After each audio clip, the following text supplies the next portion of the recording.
Good evening and thank you for joining us. My name is Wairi Mumbogwa. Now let's take a look at the stories making headlines.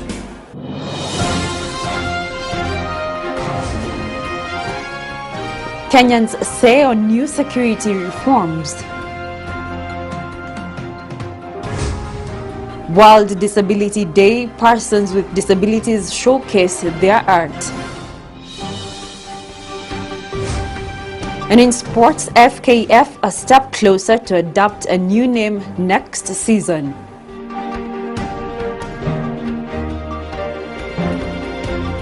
Welcome. Now, following the killing of 36 people in Mandera County Tuesday morning, most Kenyans have shared the same sentiments as the president to have security reforms in the country, as Major General Joseph Nkaiserry was nominated to head the security docket. Meanwhile, Jubilee and court coalitions have termed Inspector General David Kimayu's voluntary retirement as heroic. Kenyans have high expectations as Nkaiserry takes over amid the serious security breaches in the country. Reading Biko with the details. Give me this opportunity first to thank the president, if what is happening is true. Nkaiserry's appointment came hours after the country woke up to a heartbreaking news of 36 people butchered by the Al-Shabaab terror group in Mandera County. I have today nominated the Honorable Major General Retired Joseph Nkaiserry as the new Cabinet Secretary for Interior and Coordination of National Government. He has served as Assistant Minister of Defense under the coalition government, and with his military background, experts argue that he is the best man for the job. There are two major things that we expect. First, the public perception that this is a new professional from the military in particular is going to perform better. Secondly, the crisis has escalated. We know very well that the president has very clearly, and the deputy president indicated that this war continues. Country security structure is expected to undergo major changes after the president wrote to the two houses of parliament requesting that they put their December holiday break on hold. I hope that the National Assembly will expedite the process of its vetting and approval. Parliament will have to propose key amendment to the law as the government tightened the noose of the several loopholes in management of homeland security. President Uhuru Kenyatta was adamant that Kenya will not withdraw her forces from Somalia. Kenyans, I know that we are all under a lot of pressure, but I appeal to each one of us. This is not the time to be cowed by the enemy. I also call on all leaders to stand together and confront this enemy. However, the country still needs to have a long-term strategy of tackling insecurity, a menace that still haunts many Kenyans. There is need for Nkaiserry to not only work as a military professional, but also remember that he's also going to be doing a lot of police work. So there is a gap in terms of the police work, but we expect that he has been out there arguing that he can handle the security and the government has not been very successful. Now he has the position. We want to see how much he can do when he has been given the position for which he has been saying the government has not performed. Nkaiserry's fate now lies with Parliament, whether he will be approved as the new Cabinet Secretary of Internal Security. But many are hoping that with his military experience, he will turn around the security docket. Reporting for WTV, I'm Rading Biko.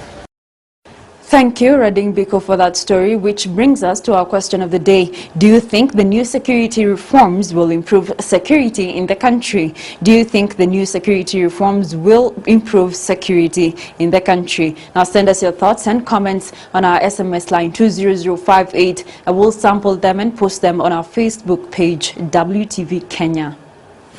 Still matters security. The president nominated Kajiado Central MP Major General Joseph Nkaiserry as the Interior Cabinet Secretary to replace Joseph Olelenku in the security docket. Now, just who is this man, Nkaiserry? I have today nominated the Honorable Major General Retired Joseph Nkaiserry as the new Cabinet Secretary for Interior and Coordination of National Government. Retired Major General Joseph Nkaiserry was nominated as the new Interior Cabinet Secretary by President Uhuru Kenyatta. Nkaiserry, who until the 2nd of December represented Kajiado Central constituency, is a member of the Orange Democratic Movement. Born on the 28th of November 1949, Nkaiserry served as a combat instructor and battalion second in command of the Kenya Army. He moved to military assistant to the Chief of General Staff and was appointed as Chief of Personnel in the Kenya Army. He was commandant of the Armed Forces Training College before joining politics and also serving as Assistant Minister in the Defense Ministry. Nkaiserry takes over from Joseph Nkaiserry, who was replaced following unresolved national security issues and the massacre at Mandera that saw the killing of 36 mine workers and 28 others in the county. Moving on, people living with disabilities showcased different kinds of art in celebration of the World Disability Day, a day that aims to promote an understanding of disability issues and mobilize support for their dignity, rights and well-being. Here's Godfrey Ouma with that story. Kenya today joined the rest of the world to mark the International Day for People Living with Disability. Today is a very important day for us. As you can see, we have met here actually to express what we do in the offices and also in practical things you have seen. This year's International Day of Persons with Disability focused on the role of technology in disaster risk reduction and emergency response, creating an enabling working environment, disability inclusive sustainable development goal. We've got a company, so far it's called KIFOK Company Limited, which is based here in Nairobi. And I appreciate very much the way the government is looking at the people with disability.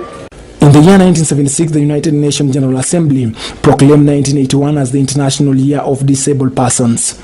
It called for a plan of action at the national, regional and international levels with an emphasis of equalization of opportunities, rehabilitation and prevention of disabilities.